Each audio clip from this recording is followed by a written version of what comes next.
Morning at NTV. Thank you so much, those who are part of this conversation. I want to appreciate a couple of Ugandans who are part of this conversation on Twitter. Mohwezi Kakoza Kainerugawa, thank you so much for giving us your feedback on Twitter.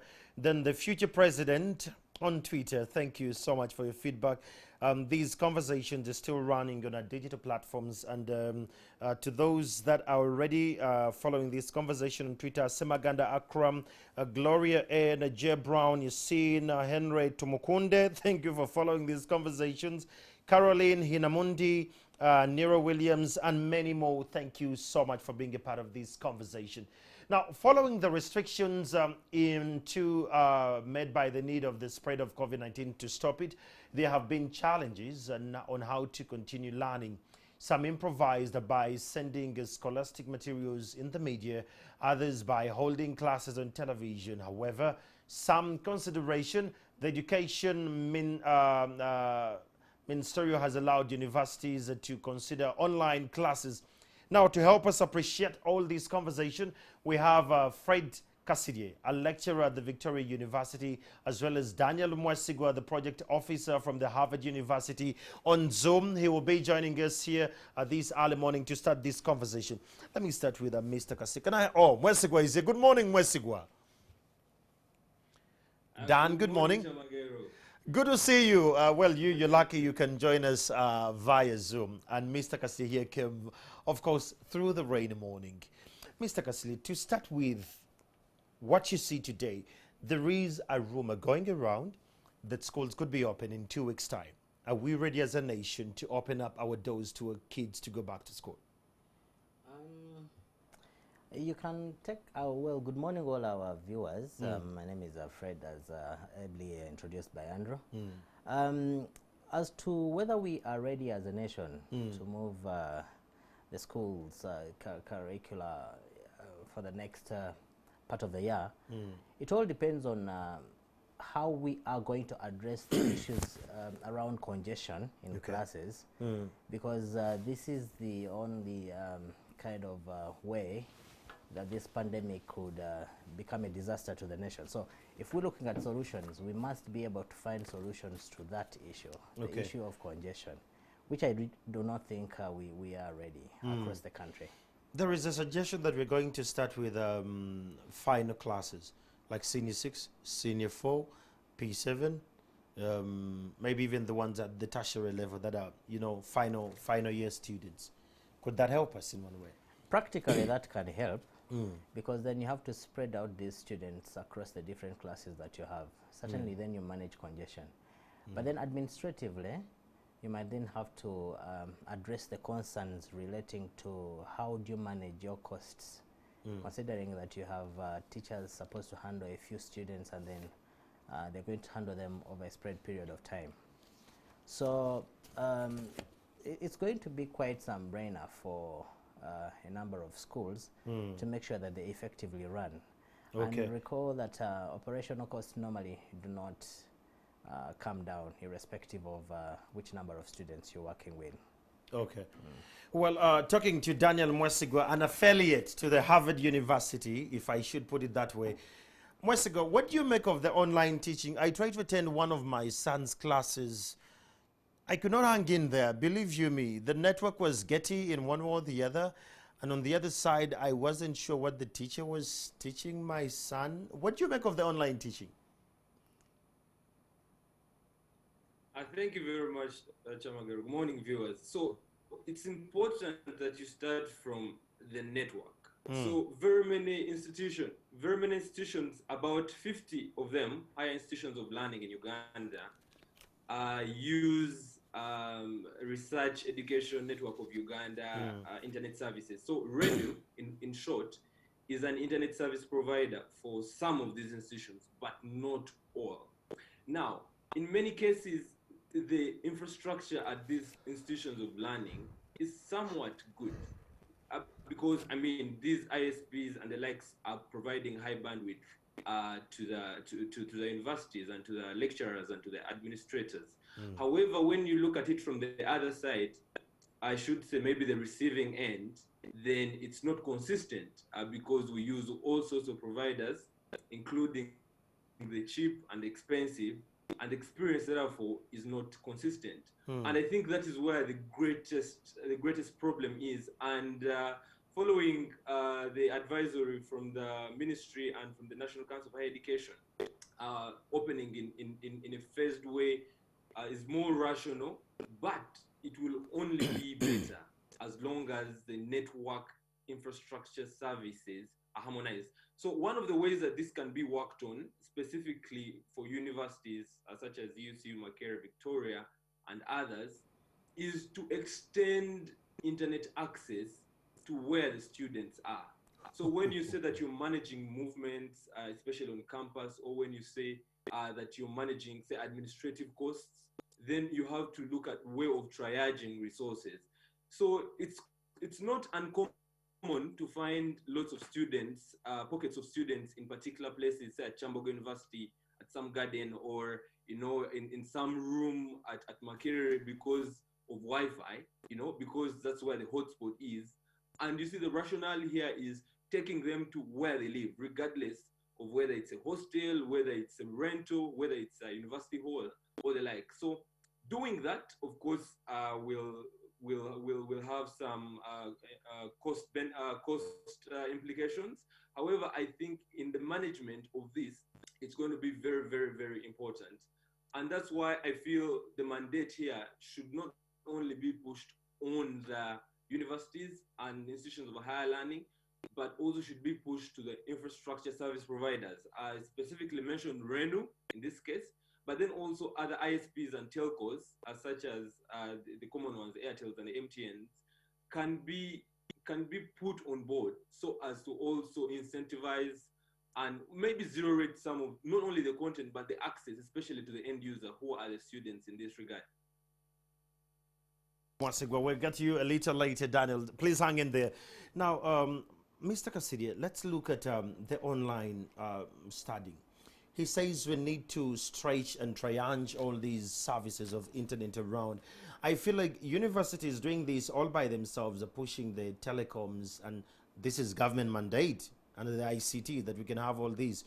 But do we have models that can allow a student in a beam learn a course at Victoria University, but when he's in a beam and he's not trained online, is it a package someone can download it once and do all this he needs to do, then he finds a hotspot possibly and upload and send again? Yes. You kindly should have noted that Daniel's submission around the internet accessibility is a very, very, very important issue. But let's look at, for instance, a beam or any other place that probably does not have that much access to internet. You as a university, it is important to put together packages that are downloadable. Okay. I agree that the biggest part of the job is to government to make sure that internet access is available to all individuals. But as a university, considering the circumstances in which you are working in, it is important to look at all possible measures to make sure that you reach your students.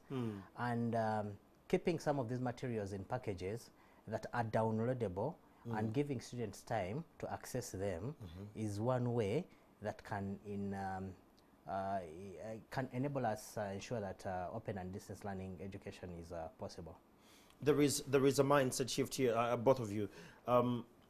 Parents believe that Andrew could get a degree if he wakes up every morning, leaves home, go to a class, sit, study, come back, sit, and go. Something like that. And it's the same shift we have. If someone has been studying a degree for 3 years online, is it valid? Where do they get their certificates as well? How do they do their exams? All these modalities, how do we shift that? I will take it one at a time. Let's talk about the scheduling, for instance. The world today looks heavily at independent individuals, individuals who can manage their time much, much better and probably program themselves. Online education is able to do that because in one way or the other, an individual shall start to manage their time better and be able to program themselves for the classes when they are due. Okay. As to whether this is efficient, it all goes to the individual. The whole time of chasing an individual to go to class, make sure they are on time for that particular class, and whether they attended all the hours. Yes. Now that burden goes to the individual supposed to attend the class. Okay. Because at the end of the day, It's all about you. it's all about you. And whether this is valid, yes, it is valid. I've put in my time. I've put in my time irrespective of where I am. Yeah.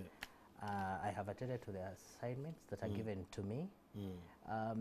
We are kind of overburdened by the old school way of doing it, that because I have to attend the class physically, and then someone else has to attend it virtually, then probably we seem to have gotten it differently. But I'll tell you, given the access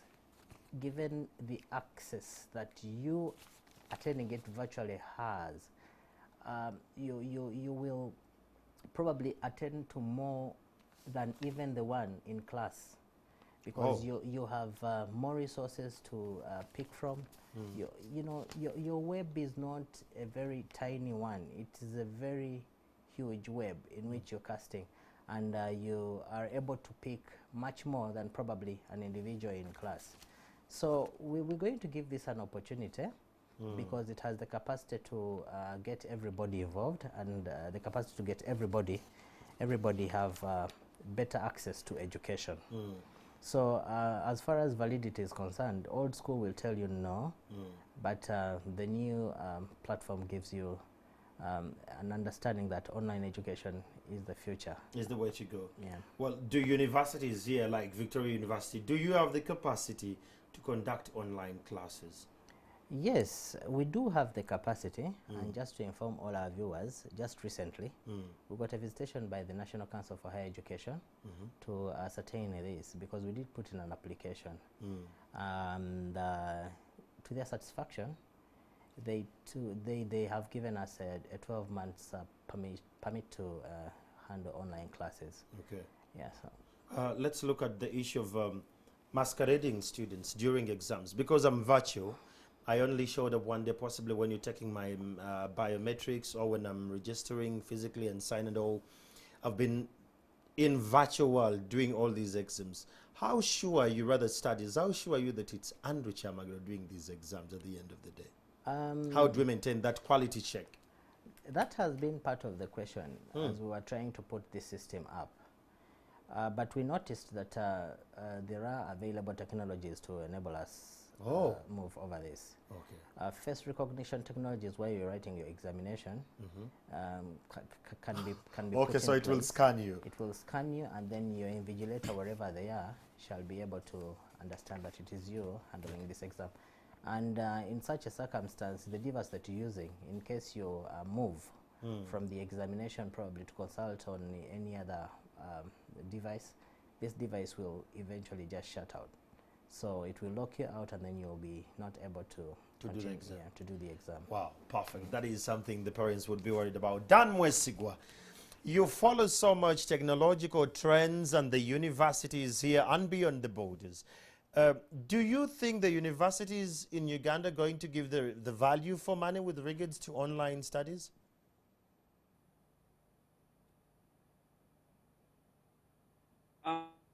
That's a difficult question, but I would say yes and no.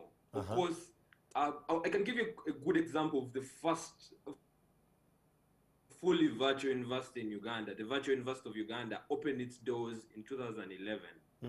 But of course, they designed their whole learning processes and pedagogical processes around the whole virtual space, right from registration to studying and doing examination. And so far, their uptake is not considerably high, let alone even being known.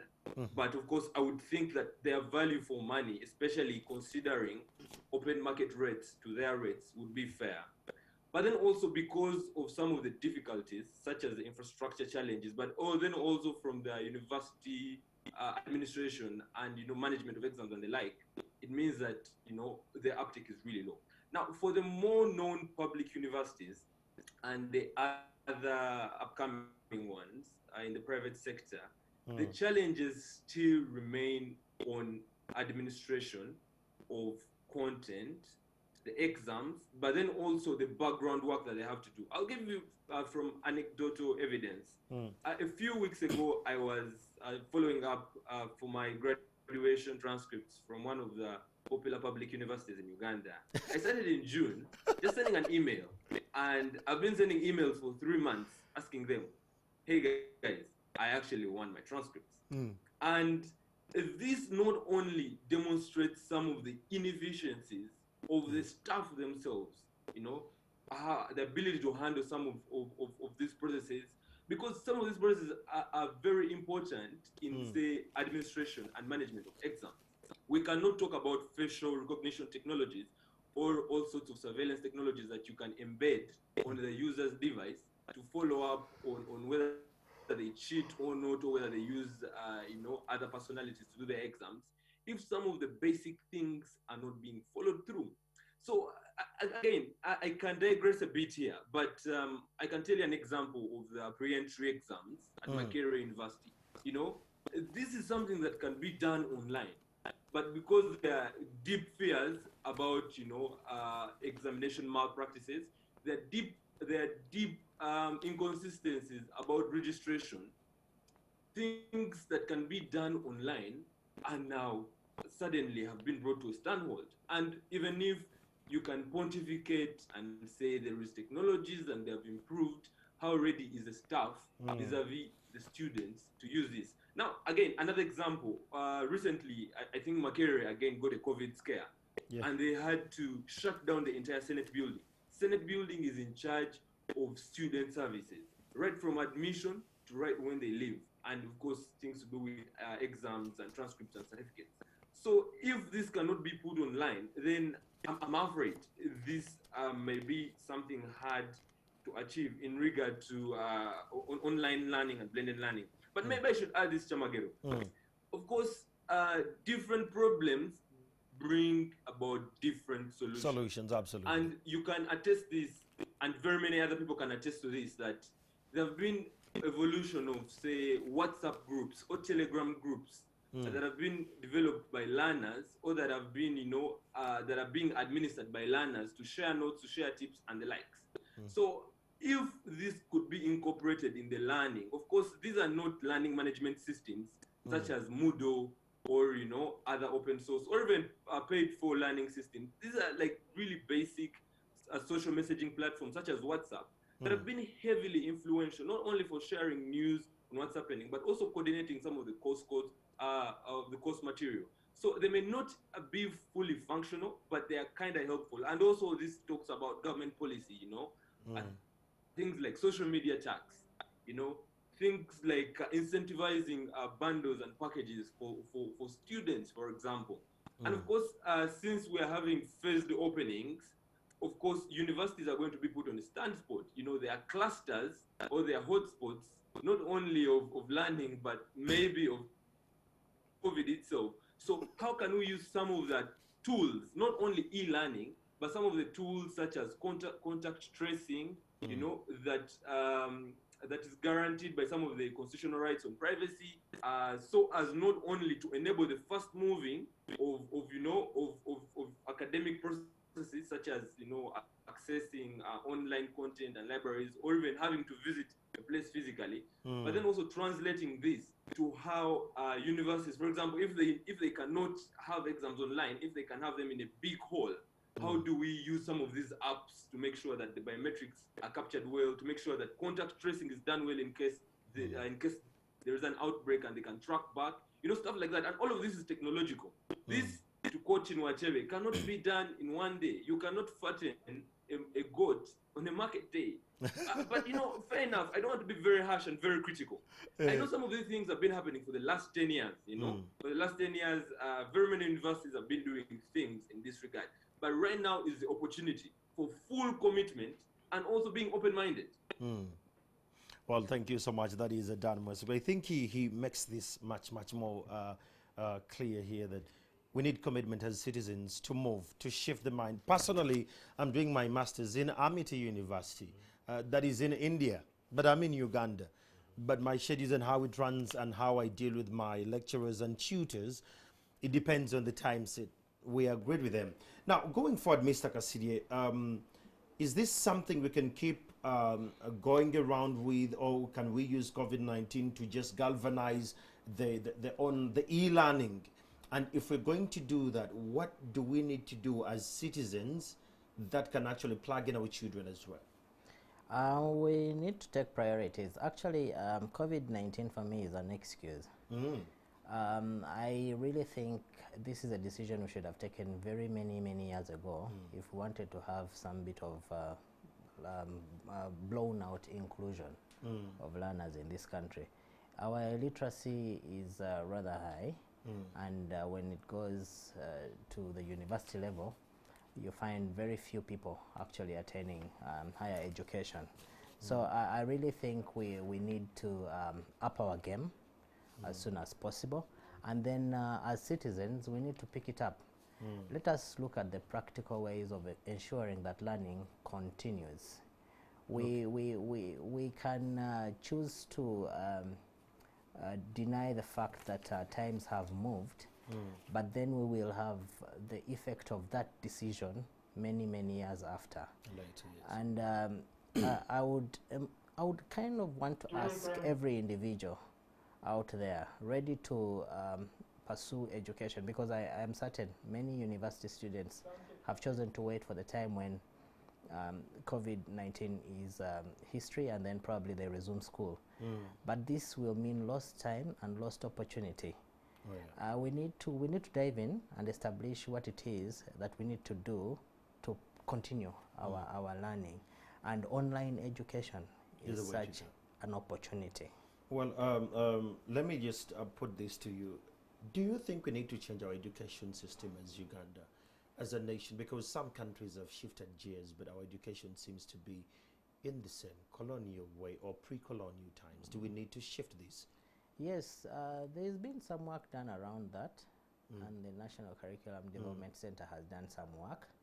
But then also, when you look at education and what its eventual outcome should be, you're looking at a citizen ready to employ or be employed, a person ready to begin a job out there, or ready to be fixed in a particular job, or even to create, like I had earlier hinted on. So the idea here is education should be able to create that person.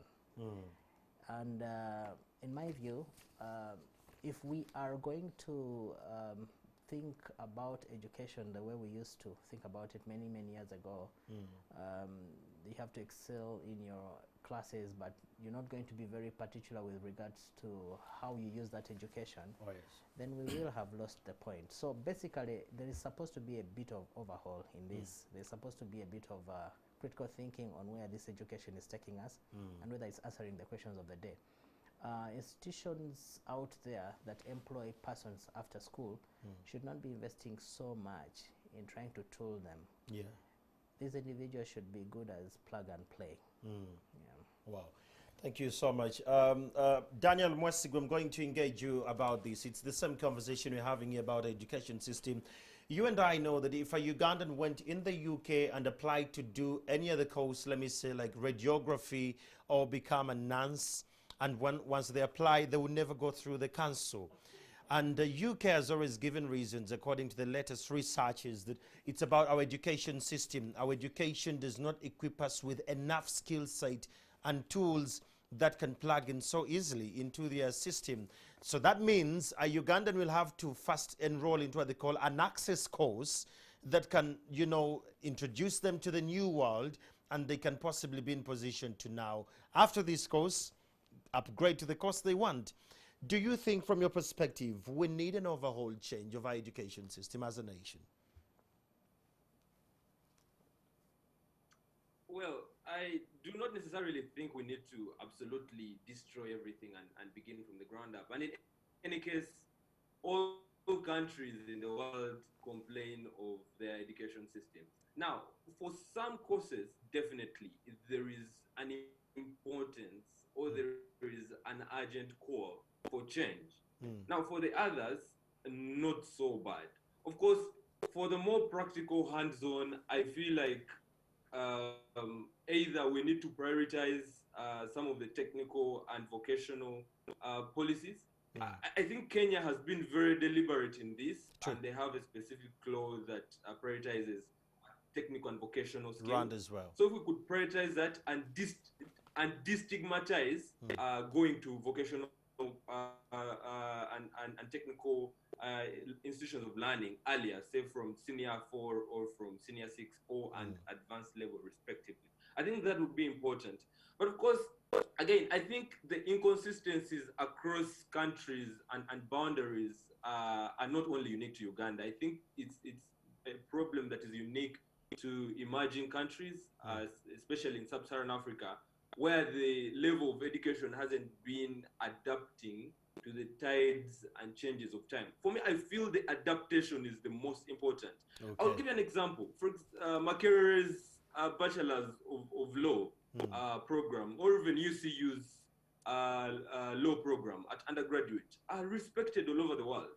And indeed, at least every year, we have maybe 4, 5, 6 students going to Harvard Law School for their postgraduate school. And what does that say about some of the things that the law school has put in change? Look at Makerere School of Public Health. Just 2 weeks ago, Professor William Bazeyo got the largest grant in the history of Makerere at $50 million US. Makerere has been ranked amongst the top 5 institutions in Africa. So I think the reason why these rankings and these grants are high is specifically because of 2 schools, maybe School of Public Health and the law school, and maybe a few other isolated cases here and there. So for me, I feel the adaptation, if we're talking about humanities and social sciences, as Mr. Kasiri is an expert in that, how are we adapting? How are we using some of these things to improve? And if other universities all over the world see that we are changing and producing world-class research and innovations, it doesn't even have to be only in the sciences, contrary to the president's obsession with science. It should be in the arts, because you know the arts and the sciences meet at the middle. You can imagine, why would a top innovation be called state of the art? I mean, I don't want to bastardize the conversation, but we shouldn't get there, Mwesigwa. It should be a concerted effort, and as long as Thank you so much. Thank you so much. Yes, I'll let you go for now because of time. Dan, because of time, allow me to stop here. Thank you so much. That is Dan, who happens to be one person who is very affectionate about education. He's an affiliate at the Bachman Klein Center for Internet and Society at the Harvard University. And we've had, of course, Mr. Fred Kasirye, a lecturer at Victoria University. It's very gratifying to have a university that has qualified equipment that can actually have my facial recognition. I'm doing my exams as a student virtually. My name is Andrew Chamagero. We're going to take a break for now, and I'll be back shortly with Stephen Mbide. Keep it here. It's Morning Again TV.